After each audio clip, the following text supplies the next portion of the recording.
Okay, tape with the wireless HDMI transmitter and receiver. So there they are. We can see those rings in the end. They're going to light up, so it's going to let us know that they got power and if they are paired. And if we look at the ends, we can see TX and RX. So RX is the receiver, TX is the transmitter. On the other side, we got the caps, and that is where the HDMI is.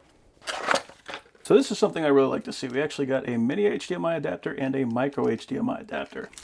So if you need to plug this in from a regular HDMI port to your camera or to some other kind of weird equipment, you actually have the adapter to make that happen. We also have a couple of HDMI extenders, so if you need a little bit more room, you can make that happen. They're both female on one side and male on the other side. And then we got our two power supply ports, so these are both USB-A to USB-C. So here I got the receiver, we got our power port, and we got a reset button. So I will just plug this in there. So I will plug this into the HDMI port. So I was thinking about plugging this into the USB port in the back of the TV, but I'm actually going to use a plug that we got down here. Then for the transmitter, we got the same thing. We got a port right there, and I'm going to supply that power with a V-mount battery. I'm going to attach that to one of these extenders, and I'm going to plug in the micro HDMI so I can plug this into my camera. Okay, and we can see that is lit up. So now we are flashing. That means we are paired, and we can see that we are now wirelessly transmitting to the TV.